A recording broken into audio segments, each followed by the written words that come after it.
उसके बदले में वो ले सकते थे। ठीक है, इसका छोटा सा एक एग्जांपल बताना चाहूंगी। जैसे मान लो यूएसए की कंट्री है, ठीक है, और वो अपने स्वीट कॉर्न तो खाए होंगे मक्की के, आजकल जो सर्दियों के ये जो बारिशों के मौसम में हमें अच्छे लगते हैं। तो उन्होंने क्या किया, वो स्वीट कॉर्न से जो ये मक्की के दाने ये उगाते थे, और ये क्या नहीं उगाते थे, टमाटर नहीं उगाते थे। ठीक है, तो इन्होंने डिमांड रखी इंडिया के पास कि आप हमारे 1 किलो मक्की के ये ले लो, ठीक है, और उसके बदले में हमें 500 ग्राम चाहे आप टमाटो दे दो।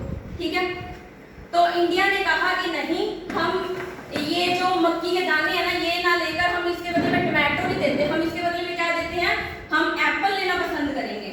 अगर हमें किसी देश से एप्पल मिल जाएंगे ना, तो उसके बदले में हम मक्की के दाने लेकर एप्पल देंगे, मतलब उसको, लेकिन हम अपने टमाटर नहीं देंगे, क्योंकि क्या पता उनकी भी वहाँ पे ग्रोथ प्रोडक्शन उतनी कम होती हो।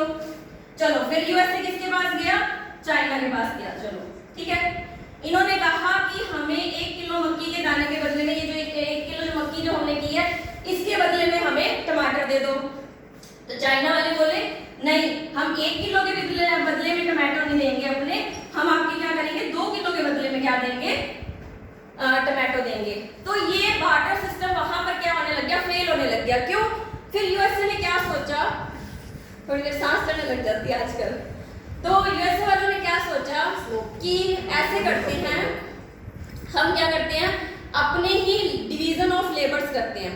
हम क्या करते हैं, कुछ अपने जो वर्कर्स हैं वो तो मक्की के दाने बनाने में लगा देते हैं, और कुछ अपने वर्कर्स किस में लगा देते हैं, टमाटो को उगाने में लगा देते हैं, ताकि हमें किसी दूसरी कंट्री पे डिपेंड रहना ही ना पड़े। वहां पे जाकर हमारा ये कमोडिटी मनी फेल हो गया। तो मैंने यहाँ पर एक डायग्राम भी चिपकाया है। तो मुझे यहाँ पर कोई तांबे का कोई बर्तन था नहीं कि मैं चिपका सकूँ, तो मैंने वायर निकाली और मैंने क्या किया कि जैसे मान लो किसी एक कंट्री के पास क्या है, तांबे की वायर है, और वो कहता है कि तुम हमारे से तांबा ले लो और उसके बदले में हमें क्या दे दो, अन्न दे दो। अन्न में यहाँ पे मैंने चावल और दाल ले ली।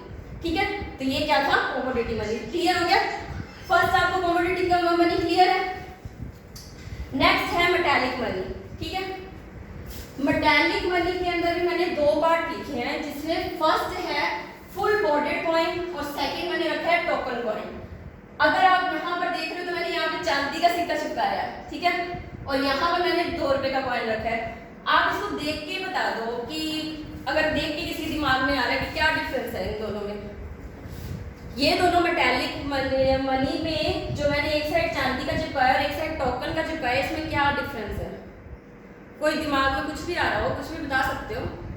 जैसे पहले गोल्ड कॉइन मेटालिक मनी मैंने चिपकाया। मेटालिक मनी का क्या होता है कि कोई धातु की जैसे होती है, ठीक है, तो धातु के अंदर मैंने उसको 2 पार्ट में डिवाइड कर दिया। ये कॉइन्स के सबके लिए बहुत नॉलेजेबल मतलब है ये। अगर आप चाहे इस सब्जेक्ट की हो चाहे नहीं हो, लेकिन मनी हम सबको चाहिए होती है, तो मैंने टॉपिक ऐसा लिया कि सबको अच्छा लगे। तो फुल बॉडेड कॉइन और टोकन कॉइन में क्या डिफरेंस है? टोकन कॉइन तो मैडम एक्सचेंज कर सकते हैं, किसी को ले क्या दे के मान लो। वो तो सर आप सिल्वर कॉइन भी एक्सचेंज कर सकते हैं।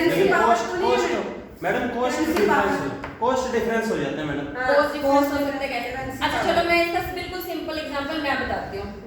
जैसे मान लो, अब मान लो मैं मेरी सरकार चल रही है और मैं क्या करना चाहती हूँ, सिल्वर के कॉइन चलाना चाहती हूँ, और वो उसकी कॉस्ट कितनी रख रही हूँ, 10 रुपीज की। जैसे आजकल 10 रुपीज का कॉइन आने लग गया ना, तो मैं कहूँ ये 10 रुपीज के कॉइन सिल्वर वाला रखो और इसके बदले में मुझे चीज दे दो, क्योंकि आजकल कॉइन्स का सिस्टम है, नोट का सिस्टम है, तो हम कर सकते हैं। तो मैंने उसको कॉइन दिया और उसके बदले में मैंने उसको कहा मेरे को चीज दे दे। ठीक है, अब क्या वो बंदा आगे 10 रुपए का कॉइन आगे पास करना पसंद करेगा? नहीं। क्यों? क्योंकि वो 10 रुपए का कॉइन किसका बना हुआ है? सिल्वर का, और उस सिल्वर की कॉस्ट क्या है, उस 10 रुपीज के कॉइन से क्या है, ज्यादा है। बात समझ आई? भाई सिल्वर का कॉइन अगर मैं बेच के सुनारे के पास जाऊं तो वो मुझे उसके बदले में 500 रुपए का ये सिल्वर का कॉइन 500 रुपए दे देगा, और 10 रुपए की उसकी वैल्यू नहीं रहेगी। तो हमारा यहाँ पर फुल बॉडेड कॉइन का मतलब क्या होता है, जब हमारी इंटेंसिव वैल्यू क्या ज्यादा होती है, किससे? फेस वैल्यू से। मतलब कॉइन की वैल्यू तो है 10 रुपीज की, वो कॉइन क्या है, जाके 10 रुपीज की चीज मिली, लेकिन कॉइन ही अपने आप में कितने का है, महंगा है, 500 रुपए का है। तो वो होती है फुल बॉडेड कॉइन। ठीक है, और जो कि हमारे यहाँ पर नहीं चलते। हमारे यहाँ पे क्या चल रहे हैं? Token coin. टोकन कॉइन जिसके 1-2 रुपए के। अब मान लो अगर ये 2 रुपए का है तो आप 2 रुपए का कॉइन दे के आओगे ना, तो उसके बदले में 2 रुपए की आपको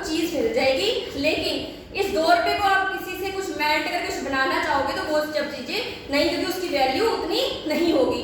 तो यहाँ पर जो मेटल है उससे ज्यादा किसकी कॉस्ट है, उसकी फेस वैल्यू की कॉस्ट है। फेस वैल्यू यहाँ पे क्या है 2 रुपीज, और मेटल की कॉस्ट क्या होगी, उससे कम होगी, ठीक है।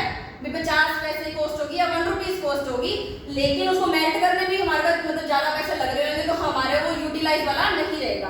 तो इसीलिए इन दोनों का डिफरेंस क्या है, फुल बॉडीड कॉइन और टोकन कॉइन में डिफरेंस क्या है। फुल बॉडीड कॉइन का मतलब होता है जिसके अंदर मेटल की कॉस्ट ज्यादा होती है उसकी फेस वैल्यू से, ठीक है।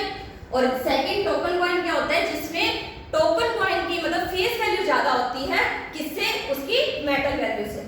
क्लियर हो गया, 2 पॉइंट क्लियर हो गए। कमोडिटी मनी और मेटैलिक मनी क्लियर हो गया। नेक्स्ट आ गया पेपर मनी, है ना। पेपर मनी तो हम सबको पता ही है, जो आजकल नोट है 500 के 200 के कहीं पे भी गिर जाए उठा लेते हैं ना, किसी का देखते हैं कि ओनर कहाँ है, नहीं है ना। और इशूड किसके द्वारा किया गया, ये गवर्नमेंट के द्वारा, है ना। तो ये गवर्नमेंट के द्वारा इशू। अच्छा मेरे को ये बताओ, बीच में मोदी की सरकार आई थी तो उन्होंने 500 के नोट बंद किए थे, अब 2000 के भी बंद कर रहे हैं 30 सितंबर तक। तो अगर 30 सितंबर के बाद, चलो आज से 1 साल बाद सोचते हैं 2024 में, अगर वो 2000 का नोट अगर गली में गिरा हुआ मिलेगा तो आप उठाओगे, कोई वैल्यू होगी नहीं। अगर कोई पुराना 500 1000 रुपए का नोट आज हमें मिल जाए तो हम खुश होंगे कि हाँ वो 500 का नोट मिल गया, भाई खुश हो जाए, नहीं, है ना। तो इसे फिएट मनी भी बोलते हैं। फिएट मनी का मतलब होता है जो इशूड करती है गवर्नमेंट, ठीक है। गवर्नमेंट के ऑर्डर के द्वारा जो नोट इशू किए जाते हैं ना, उसे ही बोलते हैं, जिसे हम सिंपल फॉर्म में बोलते हैं पेपर मनी, जो हम पॉकेट में भी लेके घूमते हैं, ठीक है। क्लियर है। नेक्स्ट मैं आपको बताऊंगी फिड्यूसरी मनी। अब ये इसमें और इस वाली मनी में क्या डिफरेंस है, ठीक है। इस वाली ये क्या होती है, गवर्नमेंट के द्वारा इशूड होती है, वैलिड होती है, ठीक है। लेकिन अगर चेक है ना, चेक